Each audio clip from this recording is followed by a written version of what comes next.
Welcome to the 2019 Healing and Prayer Summit. I'm your host, Erica M. McAfee. Join us every Tuesday during the month of October, which is Pregnancy and Infant Loss Awareness Month, as we discuss healing after loss, therapy after loss, trying again after loss, parenthood after loss, self-care, and advocacy after loss. You do not want to miss each of these dynamic speakers. They have been such a blessing thus far, and I know they're going to continue to bless you for the rest of October.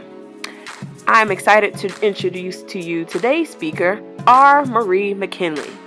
Rosalia McKinley, also known as R. Marie, is married to the love of her life, Roderick McKinley. They have one daughter, Reese Madison, who is their heavenly angel. She and her husband currently reside in Orlando, Florida. She serves God faithfully and desires for everyone to encounter and know Him. She's a certified Christian life coach, grief coach, author, and speaker. She also holds a master's degree in counseling, and she aspires to impact the lives of women by showing His love for them with the hope they will love Him in return. She is honored to share her story to inspire strength and hope, and this is why she is called the Ambassador of Hope. Here is R. Marie McKinley. Well, thank you and welcome to our Healing and Prayer Summit. Welcome to R. Marie. Thank you so much for joining us. Thank you so much for having me. I'm excited to be here. Yes. So I would like for you to just share in your own words a little bit about yourself and what you do. Well, I am R. Marie McKinney. I am a Christian life coach, a grief coach, an author, as well as a speaker. I am here and I connected with the Sisters in Loss community because I too have lost a child. I lost my baby girl, Reese Madison, in 2008. She was born prematurely and she lived for 2 days before passing away. So I'm very passionate about talking about grief and loss, sharing my story, talking about therapy after loss, as I've experienced that as well. So I'm just excited to be here. And I'm also married. Now, let me also say to my husband of almost 16 years. So we'll be married for 16 years next month in November. So that's a blessing.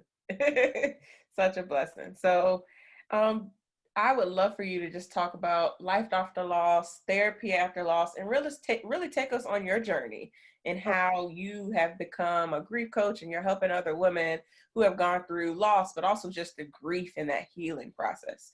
So take it away. It's all yours. Right. All righty. So as I said before, I'm super excited to be here. Um, I'm very passionate about talking about grief and loss, therapy after loss, sharing my story. So let's go ahead and get started. So if you see me looking away, I also have my notes here that I will be referencing through this talk tonight. But again, I'm excited about this session. So the first thing I want to do is to debunk some common myths that we may have heard in regards to therapy. So the first one that I would like to talk about is that therapy is not for people of color. We like to think that it is more for our Caucasian counterparts, as they seem to be less hesitant to share intimate details about their lives, from their joys, their triumphs, their losses, their disappointments. And so we see that a lot. And in our culture, the ideology, it really doesn't matter where you're from. When I've talked to people that share our culture, we have all heard of the saying, what happens in the house stays in the house. And this type of thinking has silenced us for so long and has caused us to remain stagnant in our pain. And so therapy for us as people of color can definitely be beneficial for us. And although we may not be comfortable sharing such intimate details about our lives with just any and everybody, it is beneficial for us to share with a trusted professional, someone that can be empathetic towards our situation, someone that can offer a fresh new perspective, and also that has an unbiased opinion. So that is the first myth. The second myth that I wanted to talk about is that therapy is ineffective. And if you have talked to people who have gone through therapy, I think that you will find if they've done their research and found the right therapist that they have had a positive experience. As a matter of fact, I think that culturally we are beginning to be open more to therapy. I've seen some t-shirts as of late, I love Jesus and therapy, or I make it through because of Jesus and therapy. So I'm happy that therapy is becoming a little bit more normalized among our culture. But what can make therapy ineffective is if we are apprehensive to be vulnerable, if we're apprehensive to be transparent about our story, and not only when it comes to sharing our story, but also talking about how our story affects us, how our loss affects us. And as I said in my introduction, we lost our baby girl Reese Madison in 2008. Just to share a little bit about my story, I was about 19 weeks pregnant, and before this time everything was going smooth with the pregnancy. We had no concerns, everything was going well. We were elated to be pregnant. My husband and I had been trying for approximately 3 years before becoming pregnant. So I've also walked the road of infertility as well. So we were elated with the news of becoming pregnant. And like I said, at about 19 weeks, I began to notice a leaky substance, which I now know was my water breaking early. And the medical terminology for that is premature rupture of the membrane. And it was just a slow leak. And at first, the doctors were not as concerned. They kept saying, just watch for it and let us know. And then it got to the point where there was a real concern. And we were sent to a doctor, a specialist, who basically encouraged my husband and I to abort our child. And we knew because of our faith that that was not an option for us. And so we decided to carry our baby to full term, and to take a chance on our baby's life. And so fast forward to 25 weeks. Before that time, I had to be placed in the hospital on bed rest, and I was in the hospital for approximately 3 weeks before giving birth to our baby girl at exactly 25 weeks. And because my water had broken early, I had no, my baby had no amniotic fluid, which caused a lot of problems with oxygen being able to flow to her brain. And so the day after she was born, her lungs collapsed, and we were given paperwork basically for us to sign to no longer resuscitate her. The doctors explained to us the harshness of this and how it negatively affected her body. And so grudgingly, I will say grudgingly, I signed that paper because I just never fathomed that we would be in that place. And the day after that, which at that time was actually the day before Father's Day, our baby girl, Reese Madison, passed away. So she lived for 2 years, I'm sorry, for 2 days before passing away. And so going back to the myth that I'm discussing as far as therapy being ineffective, you must be willing to share your story, to be real, to share your raw truth with a therapist in order for you to feel that it is beneficial for you. The third thing that I would like to talk about is, and we've all heard this one, that therapists just want to get in your business. You know, I've worked with families in coaching and in a counseling setting, and even when tragedy strikes those families, what I often hear a lot is, we don't want anybody in our business. We don't want to have to tell anybody our stories. And again, that type of thinking will keep you stuck and stagnant in your pain. And the Bible also encourages us to seek wise counsel. So, as a believer, in my personal opinion, there is no wise counsel apart from God and His Word. And so, one important part of therapy for me, and what I would encourage you to do as well as a believer, is to choose someone with like faith, who is discerning, and who will also utilize biblical principles in the therapeutic process. And so, although therapists, it may feel like they're getting into your business, it is not for the goal of just to be nosy and to be judgmental and to have a biased opinion. It is really to try to help you process your emotions and to get you to a point where you're able to embrace and accept your journey as well as move forward. And the fourth and final myth that I would like to talk about is going to therapy means that you are crazy. We have all heard this one. And a lot of times people confuse therapy with seeing a psychiatrist, people that have a severe mental illness or people that may be prescribed medication. But that is hardly the case most times when people are seeking therapy. It does not mean that they're suffering from a mental illness. It does not mean that they are crazy. Again, it just means that they need some help to process what it is. Sometimes things are situational, such as what we're discussing here with loss. And so they need some help to process. They need someone to talk to who will listen genuinely.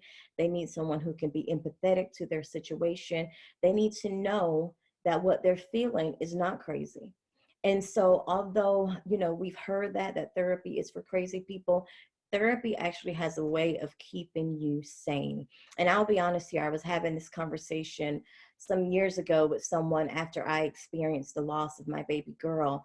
And I said to this person that, you know what, now I understand how someone can go to the hospital and want to steal someone else's baby from them. And we would look at that, and you see those cases sometimes in the news, and that just sounds so far-fetched. And oh my gosh, what could someone be thinking that they can get to such a low point? But and I'm going to get to this in my next point about grief, but if we're not careful in how we grieve, we will begin to grieve in a way that is dysfunctional, in a way that can cause mental illness, in a way that can cause depression, that can cause addiction, that can cause ultimately suicidal thoughts. And so therapy is not for crazy people. Normal people who experience negative things can definitely benefit from therapy. So 3 things that I want to talk about today is giving yourself permission to grieve, allowing grief to fulfill its purpose, and lastly, not allowing pain. Do not allow pain to be your constant companion. So we'll go ahead and get started with this. So the first thing, and this may sound so simplistic, but it is so true in order for you to start your process to healing.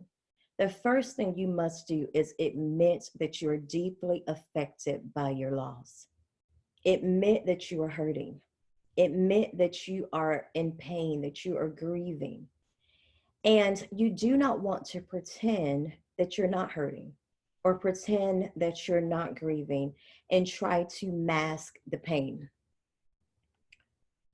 So you want to give yourself permission to feel. And I encourage you just to lean into that feeling and give yourself, again, permission to feel.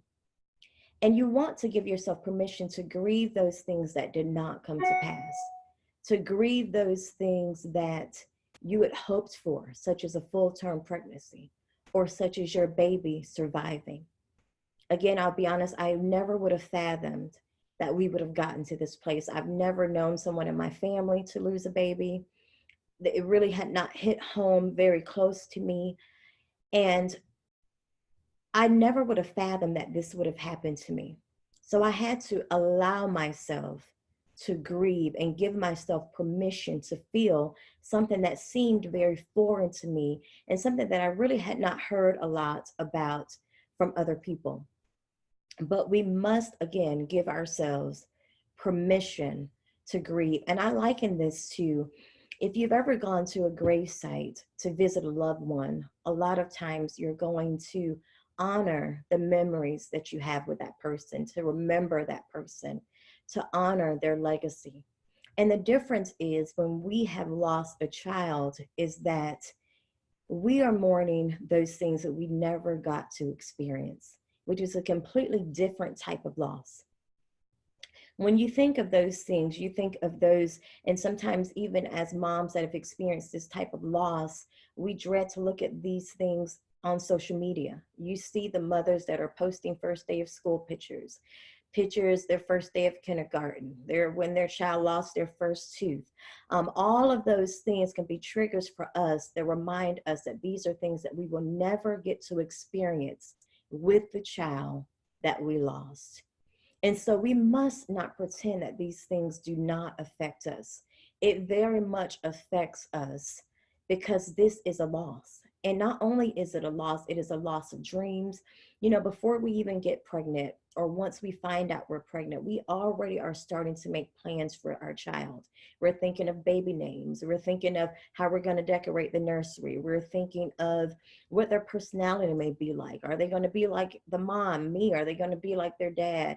So we're thinking and we're making plans of what we want our children to be, what school, what daycare are we going to put them in. And so we're starting to come up with plans. And once our child dies, those dreams that we had dies along with our child. So that is something to grieve. And so again, we want to be honest and give ourselves permission to grieve. The other thing is you don't want to, or you do want to, I'm sorry, ignore the voice that is trying to tell you to minimize your pain. And we all have heard this voice that, you know what, you can just try again. Or no one would even remember that you were pregnant. You hadn't even named your baby. And so you start to listen to these voices of, this is not necessarily a valid type of loss. This is not something that I should be mourning. This is not really a big deal. It is very much a big deal that you have lost your child. And so we should treat it as such. And so a lot of times, we pride ourselves in being strong women. And sometimes, within our friend group, we are the strong friends. And when we go through things, our friends quickly assume that they'll be okay. They'll get through it. They're strong. They have that type of personality. They're resilient and they'll just bounce back. And if we're not careful, we'll allow that to minimize our pain and deter us from being honest about where we really are. So it is very important to let our feelings out, to be honest about where we are. And why is this important? One of the reasons why this is important is that we do not want to go on living and masking our pain. Because what does this do? This can begin a slow journey of death to the women who we were created to be and to the women who we are as a result of our loss. And so we'll get more into that as time goes on. But I was just thinking about this as I was preparing for this session. And not too long ago, I had to have surgery. And I noticed about 3 weeks after the surgery, my scar began to look very puffy. And, I thought to myself, this really doesn't look right. But I just kind of ignored it. And I said, you know what? I'll just keep watching it. And sure enough, within a couple of days, just like as if a pimple that needs to be burst, it began to leak. And my first instinct was just to cover it with a Band-Aid. And I kept doing that every few hours. And every few hours that I would change out the Band-Aid, it would be soaked from this substance that was leaking. And so after a while, I thought, you know what? I need to make an appointment with my doctor. I need to go see what is going on because this cannot be right, especially it had been so long since I had had the surgery. And so I'm so glad that I did, because once I went to the doctor, he immediately said that it had turned into an infection. And had I not gone to the doctor and just continued to cover the wound with the Band-Aid, I would have never found out that it was an infection. And the infection could have become much worse. It is the same thing with our grief. We have to drain the abscesses of our heart. And the only way to do that is to be 100% real with yourself, with your journey, where you are, and to remove the Band-Aid and to expose the wound. And exposure can be quite uncomfortable. And this is why I think sometimes a lot of people culturally run away from therapy and wanting to be honest with someone else. It's because it's uncomfortable to share when you're hurt. It's uncomfortable to share when you're pain, to be exposed and to be empty and to just be raw in your truth. But it is a very necessary part of healing. The other thing I want to encourage you to do is to mourn in a safe place. Therapists can tolerate your emotions. They can tolerate them and they can be empathetic towards them. I don't know if you're like me. I've had the experience where I've bled in the wrong places and I wasn't covered. And I'm sure that some of you have had that experience as well, where you have built up the guts to share something, a very vulnerable part of how you felt regarding your loss, and the person that you were sharing with just started to look at you as if you had two heads.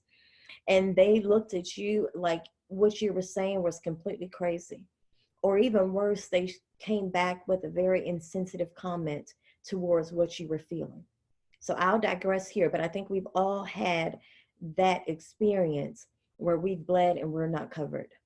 And so therapy provides a safe setting where you're able to be open, where you're able to expose the wound that you're feeling, and where you're able to get the help and support that you need in a safe space. And so that's very important. The very last thing that I want to talk about in giving yourself permission to grieve is we must invite God in. This is an absolute, we have to invite God in. And as a believer, everything that we do centers around God. So why shouldn't therapy?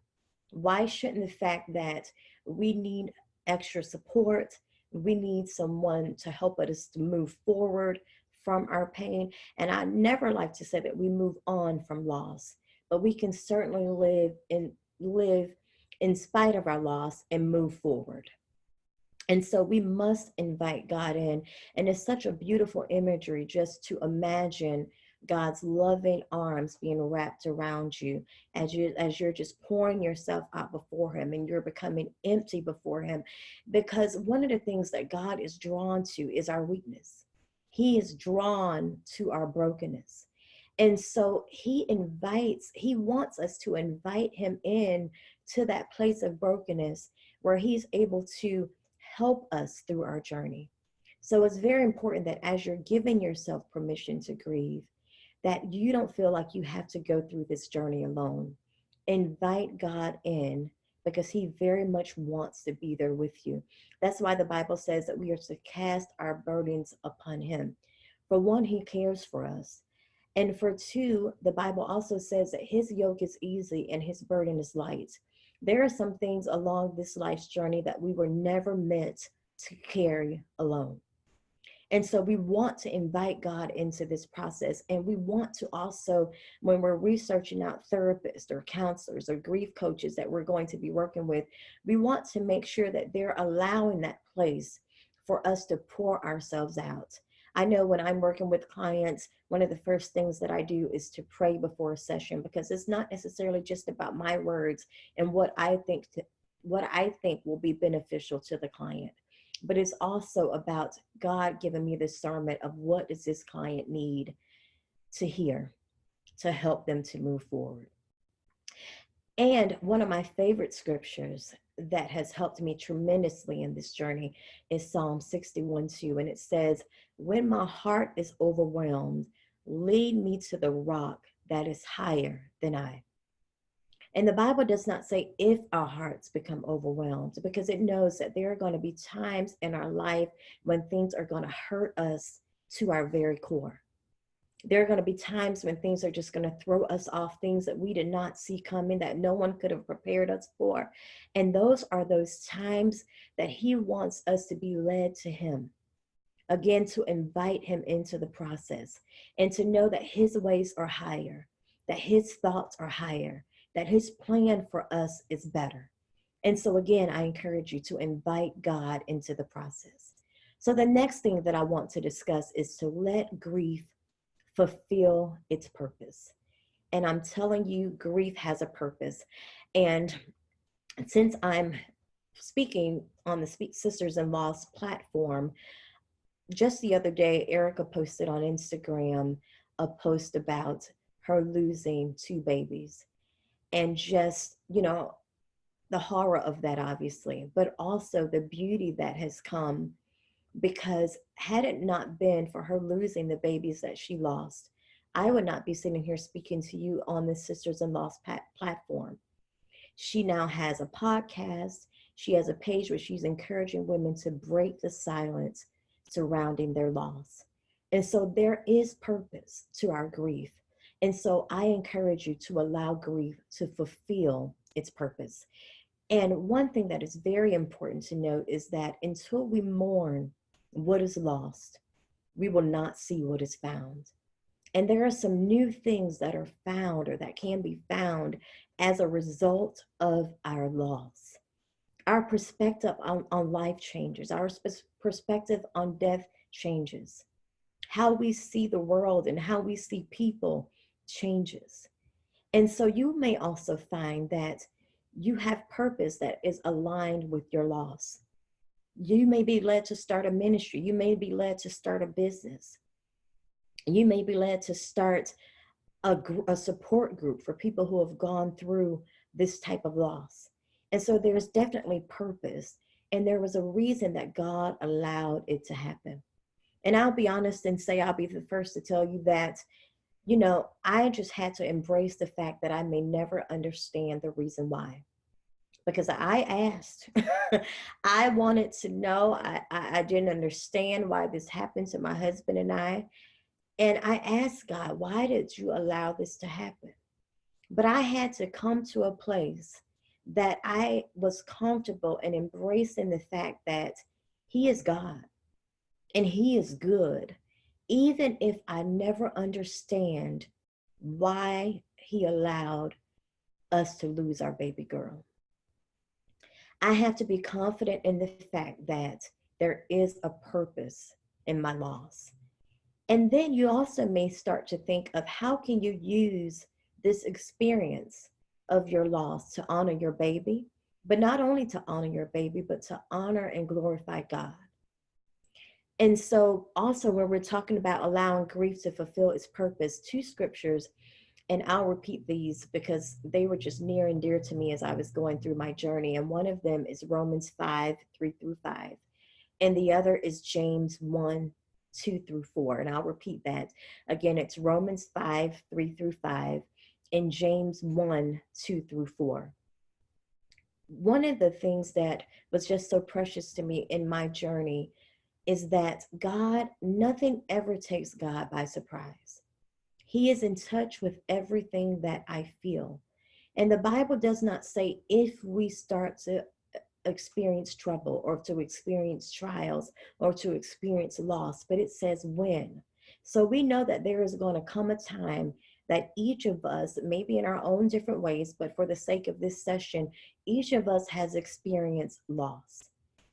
But if we allow it, suffering can produce beauty in us. It can produce character in us that otherwise would not have existed apart from our suffering. It can produce patience. It can produce perseverance. It can produce boldness to share your story and to break the silence so that other women are unashamed of what they experience. They don't have to feel inadequate. They don't have to feel less of a woman because you are sharing your story and you're making them comfortable and see, oh, I'm not alone in this. There's another sister that has also experienced this. And so we are not alone. And so we do want to take advantage of what suffering does in us. It produces something in us. It makes us more empathetic. It humbles us. It gives us compassion for other people. Sometimes, and I'll be honest, as believers, we tell people, girl, pray for me. I have this going on. And sometimes, when you see the person, that's a reminder of, oh gosh, I forgot to pray for this person. But when you've experienced sometimes this type of suffering, it makes you more cognizant about other people going through suffering. You want to pray for them. You want to be arm in arm with them and support them and let them know that you're thinking about them. So your compassion is so much more because of your loss. And you also will just develop so much more fruits of the Spirit. Again, I've already mentioned patience and kindness and gentleness and meekness, and you will learn. And one of the beauties of the perfecting is that it is not to make me a better me, but it makes me more like Christ. It makes me more into the woman that God has destined for me to become. And so for that, I am thankful. And so, a lot of times when we hear give thanks in everything, the Bible does not say to give thanks for everything, but it does say to give thanks in everything, because everything ultimately, and even though, again, we may not understand exactly how right now, but everything ultimately will work for our good. And so we want to keep those things in mind.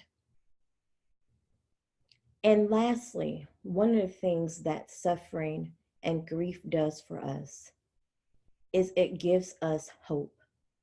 And that is a word that I have just been on this journey with hope. I was introduced to this back when I was reading Romans right after I lost my child. And it stood out to me how Abraham had hope against hope. And what does that mean? That basically means that when things looked bleak, when it looks like the situation was not going to happen, he remained in hope. And so when I say, as regards to my business and coaching counseling or coaching clients, when I say in regards to my business that I am the ambassador of hope, that is something that I do not take lightly. I believe that as believers, ambassador basically means being a carrier or a representative of. And so I believe as believers, we all should be carriers and representatives of hope. And it is always my goal when I'm working with clients, when I'm speaking, when I'm coaching, when I'm doing anything, is to impart hope into them. Because we know that we can have hope, and it's not even dependent upon our circumstances, but it's dependent upon the overwhelming love of God that the Holy Spirit confirms in our hearts.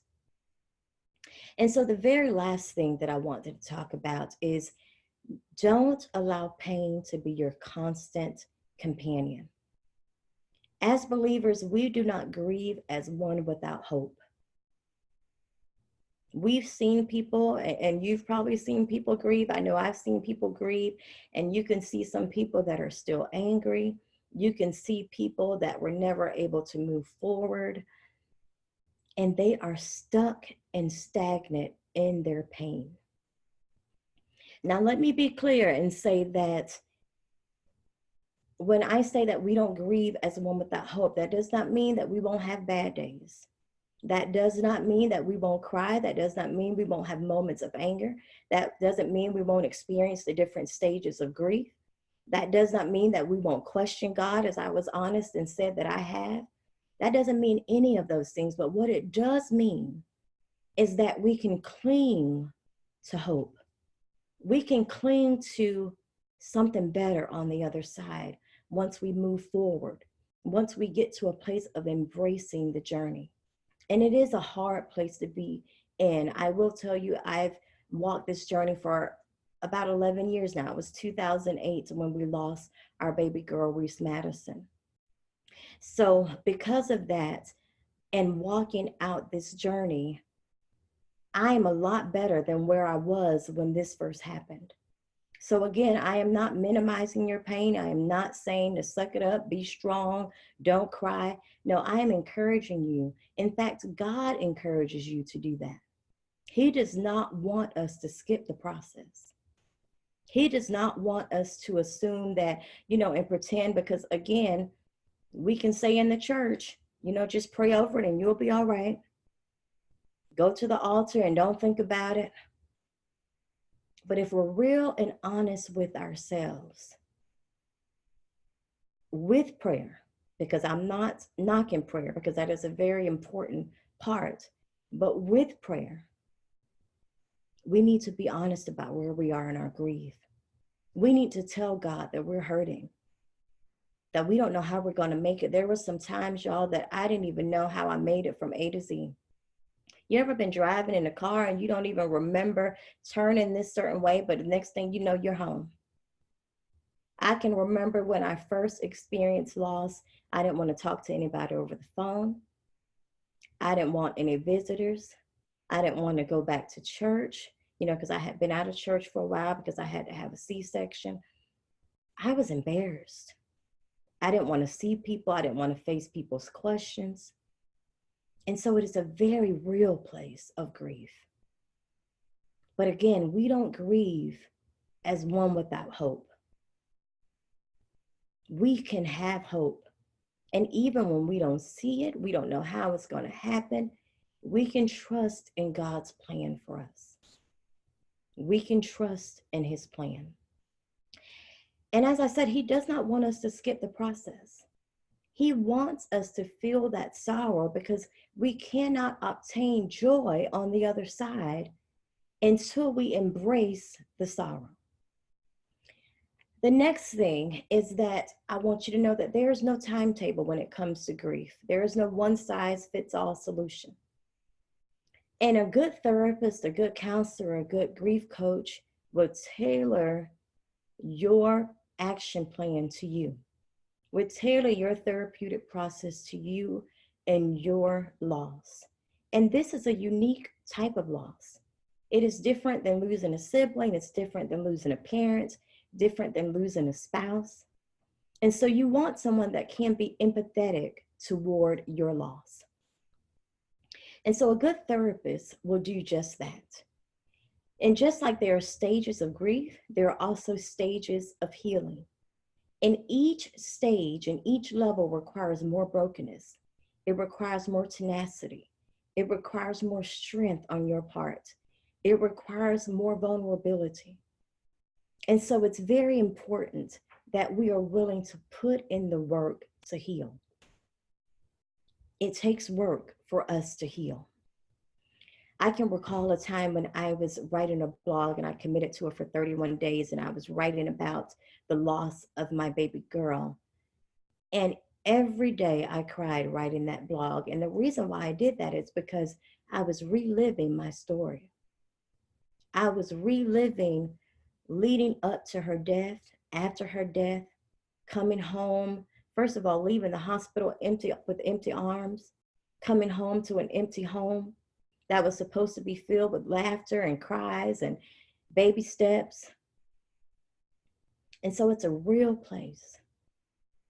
But again, there is no timetable for grief. Don't let anyone try to rush you through the process. Don't let anyone tell you what worked for them will work for you. Again, a good therapist, a good counselor, a good grief coach will tailor your sessions to fit you in your situation. You also want to be discerning on who you rely on for support.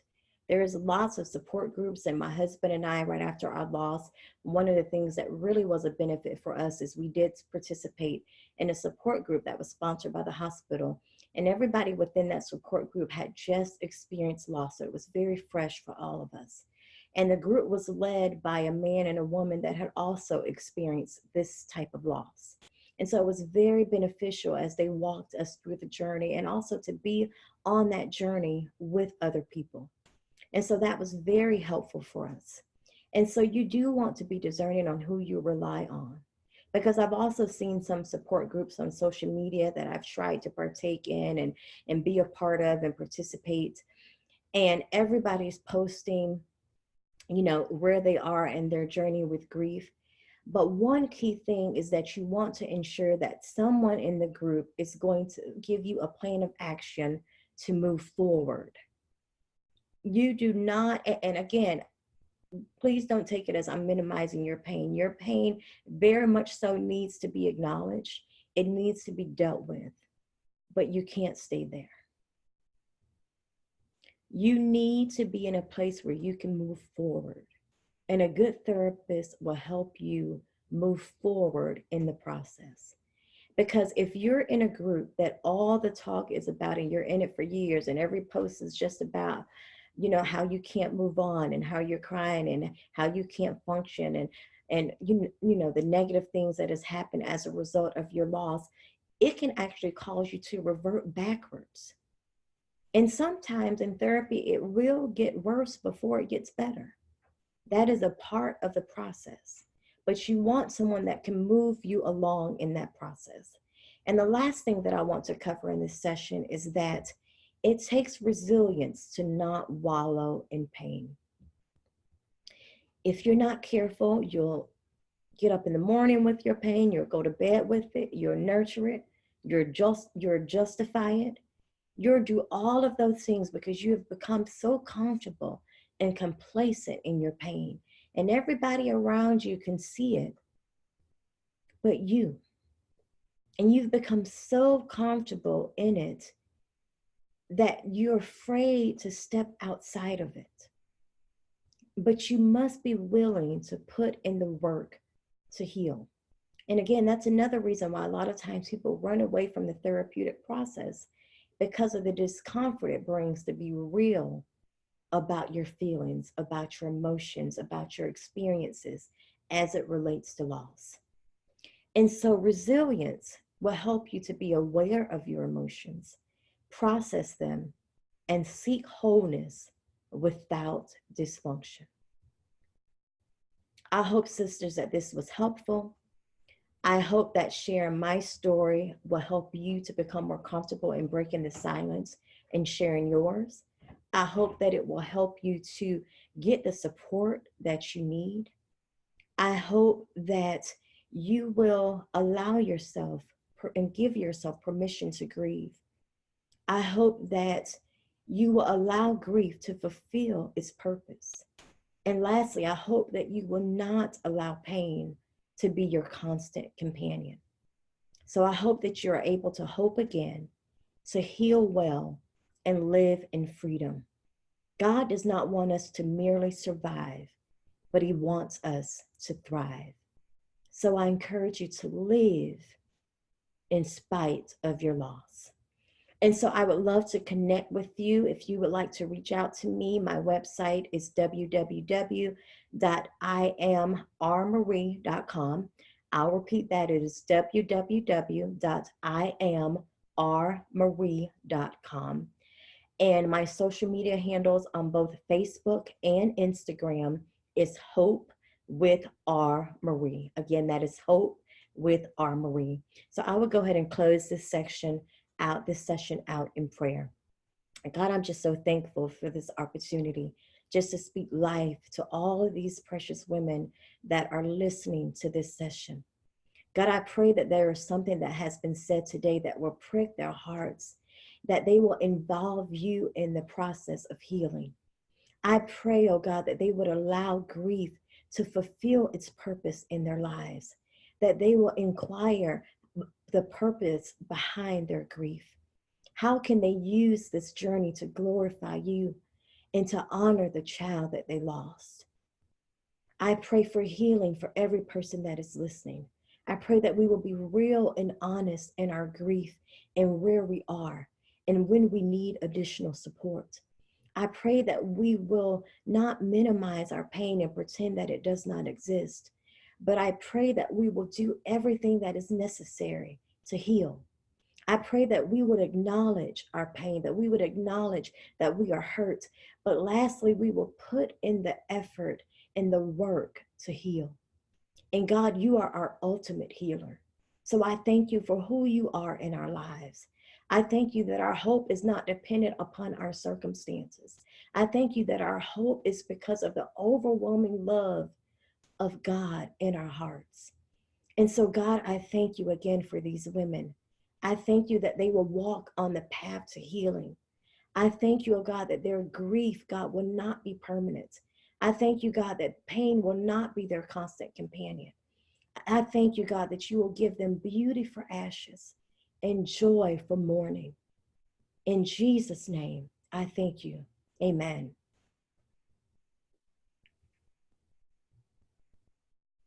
Thank you so much, R. Marie. This was You are so welcome.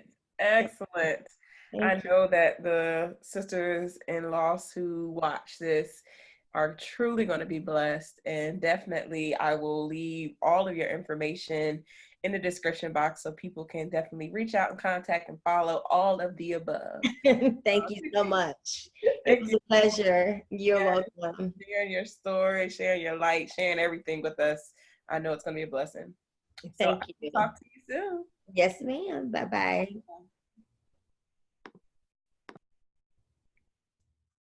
Thank you so much for joining us on the Healing and Prayer Summit 2019, Life After Loss. Join us again next Tuesday and every Tuesday during the month of October at ericaandmcafee.com/summit and join our mailing list so you can get direct links to each of the videos that are posted. I know that you all will be blessed by today's speaker. And I can't wait to see you all in the Sisters in Loss community at sistersinloss.com. Take care, and I'll see you again next Tuesday.